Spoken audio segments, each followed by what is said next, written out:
Alright, today on Glenn's Speed Shop, we put a couple parts on the 1988 Club Car golf cart, and we take it for a drive. Good day, YouTube. It's like the 11th of October, 2020. Got some parts in finally. Been waiting for a while for the golf cart project, and the there's two important parts that we got. And that's that forward reverse lever. It's got a couple micro switches on it and so forth. This is the cable that changes the transmission from forward to reverse, and it just needs to be, pulled in and out. And this is the mechanism that makes that happen. They're not available new, aftermarket, anything. You got to find a used one. Good luck with that. Took a while. I found one, and we got it. And this is the bracket here that holds the cable, and it will bolt using those top two holes, approximately there. This was a hole for a charger. This body is obviously off an electric cart, and this is a gas cart. The second important piece, this is the throttle cable. This goes from the governor, which is right here, hope you can see it, to the this is the connected to, it's like a cam. It's connected to the foot switch, and it goes over to the governor with this spring. Both the spring and this end of the cable of the original cable is shot. This is a really good cable. I got it all cleaned up and lubed up this morning. Stuff just came in FedEx yesterday. I did also get the air box. I set it up here.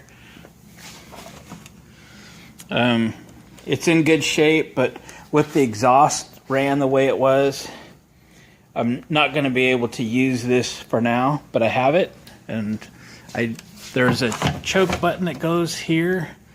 The guy didn't send that. I don't know why. I thought I bought the whole thing. I guess not. So I'm going to have to rework the exhaust one day. Best probably not today. I might put a little extension on the air intake so it's pulling something besides superheated air, but for this winter, what the heck. So to get this, let's go back to the switch. To get this switch on, I had to upsize the hole through this bulkhead, probably because in an electric golf cart it is actually a switch, not a big mechanism, and the hole was smaller, so took a unit bit, made that hole bigger. So got some bolts sitting here and stuff, so need to get this mechanism bolted on along with that bracket, and then we'll get the cable attached and make the transmission shift. I had to do a little studying because the switches came loose, those micro switches, to know how they operated. I believe the bottom one is just for the backup alarm, and then the top one is to tell the ignition if it's in forward, reverse, or neutral. And that's the position of the cam, which it was not in that position when I got it. It is movable. For what reason, I'm not sure. But it is movable. But anyways, great to get these complete parts. Got them all dialed in. I have the forward, reverse lever. So nothing to it but to do it. Let's install it. Alright guys, I do have the switch installed, and that took a while. I gotta actually tell you, I've got about a half a day in this thing so far. Some of the challenges were there's the ball socket right here. The socket part was real rusty. So I had to actually heat it up with a butane torch or MAP gas torch to get it threaded off of the end of this shaft, and then took it in the workshop and worked it on the vise. And because it's a collar designed to come over the ball that's attached to the linkage there. So to get the socket opened up, and it actually closes, so there's a movable collar on the outside of it. It was all rusted up, froze up. I wasn't sure if I could save it or not, but some PB blaster and some work, little hammer and a vise. Got it all working. I inserted the ball into it and slid the collar over it so it locks it in place, and then I reassembled back onto the cart. So the switch comes through the bulkhead. We got the selector switch going on there. Send forward, neutral, reverse, buzzer's working.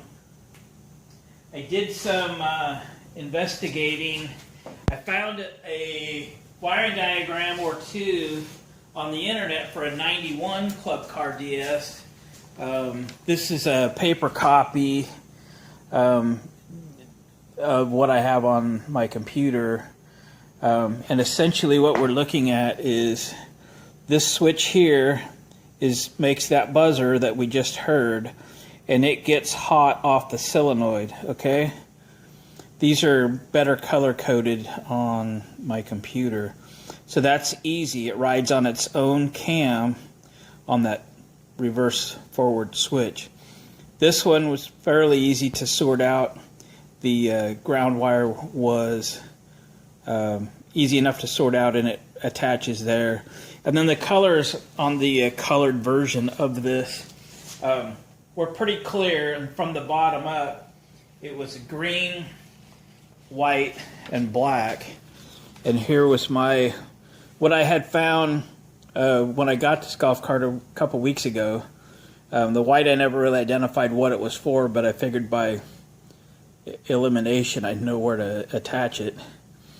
So anyway, the orange was hot, and then the red was a backup buzzer, and those two are the ones that go on this limit switch. Doesn't really matter which terminal they go to.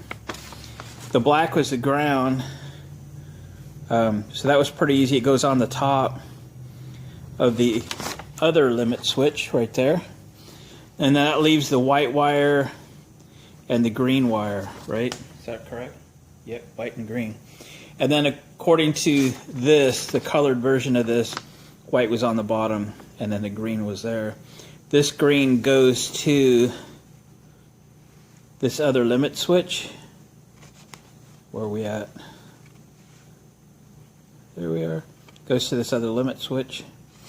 And that was actually my note a couple weeks ago, to top of limit switch green. So it all works. But it took a little while to get it all sorted and get it all right. Save that for later. And get it all adjusted. So I ended up taking this, remember that ball socket connector? I've had it off there a couple of times, and actually it's only on there about 4 or 5 threads right now, so that I could lengthen this as much as possible. And then I lengthened this as much as possible to get the adjustment right, and it's really good. If I would have needed a little more adjustment, because I just kept adjusting and it would just kept not being long enough to engage the cams properly and have everything centered, I was going to have to go maybe put a little more bend in this, but I didn't need to. So it's all good. It all lines up. Did I start it for you? I don't think I did. Let's do that. So I've never had one of these before, and when I got this one, it didn't have the forward, reverse, or any of the limit switches. I just didn't know how it works. So I've been starting this, by jump starting it in neutral, but I don't believe these things are designed to even start in neutral, because the switch is in neutral here. If I turn the key on and put the brake on and push down on the accelerator, nothing happens. If I put it in forward, that way the buzzer doesn't go, push the brake on, it starts and wants to drive, which is great. So now I know. What I don't have yet is the throttle cable.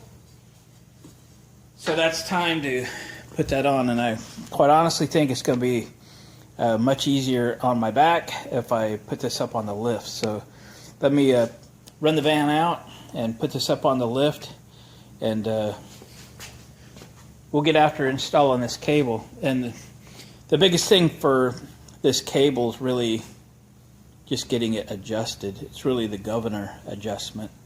So you make the spring tighter, it makes the governor work harder, or therefore kind of allows the engine to rev a little more.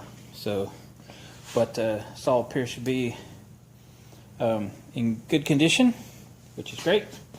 So, but it's kind of down there. I'm gonna work on it for a couple minutes in this position, and if my back starts to bother me, we'll put her up on the lift to finish it and get it adjusted. At that point, this thing will run and drive on its own. The body, for the most part, is sitting there, so I'll have to run a few bolts in it to make it stay on, and then we can go play with it a little bit. All right, I'll bring you back. All right, we've got it together. It's been actually a couple hours. Made a lot of adjustments to the shifter. I actually pulled the back body back up. Made some adjustments to the rear of the shifter because it was not fully engaging into reverse. But the control side of it up here was, so had to make adjustments in the rear. Got all that. The throttle I adjusted so it wasn't so far up top of the pedal, and that's working better. The brakes on this thing are horrible. I mean, they just about don't work at all. So that's next, but let's take it for a ride. I gotta put you in my little gizmo here. Hope you can see okay. I gotta fix this too. It needs a nut on the back. It's got one screw in it. It'll be fine for the moment. Yeah. Not sure what you can see.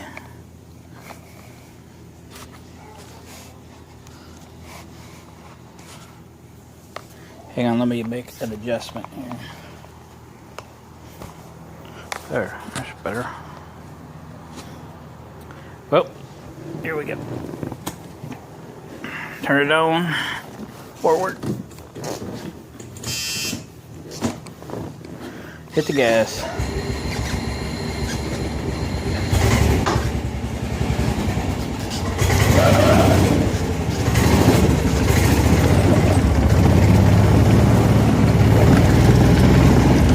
Throttle's still a little pipey, meaning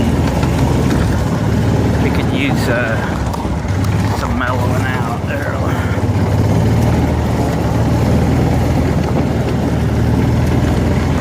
It's charging.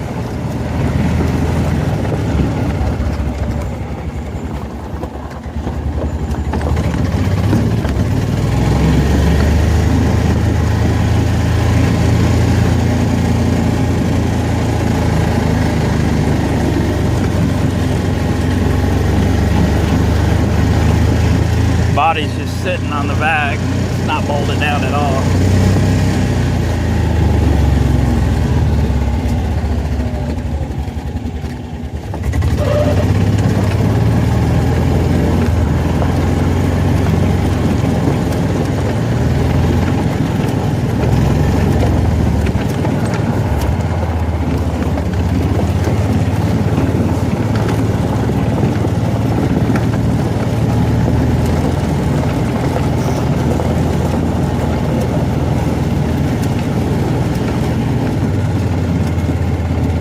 For the most part, it's real quiet. Not sure how it comes out on the video, but the grass is a little bumpy.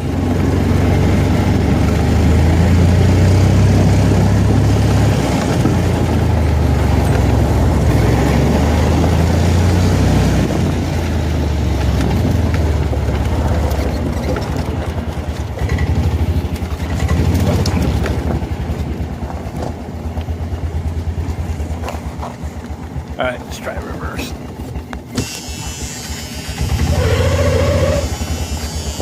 I need mirror. That's what I need.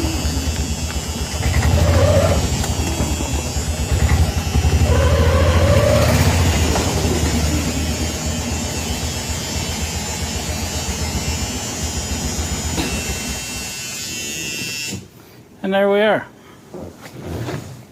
Taking you out of the holder. Hang on. And there we go. We're going to end the video here. Appreciate you guys hanging out. I'm going to put it up on the lift and actually take this off, put the bolts in. I think I can leave the front end on. I was just putting the bumper on there to kind of hold it down, and it needed a nut on the back. I was going to do it when I had it on the lift, and I forgot. So anyway, we'll put it back up on the lift, and we'll bolt that down. And then I'm going to take the rear tires off this thing and find out why the brakes are so horrible. I mean, you stand on them and it barely stops. So, we'll find out. But thanks for watching, comment, subscribe, and hit the thumbs up on your way out the door. And we'll come back and do a little more with the 88 Club Car. Catch you next time.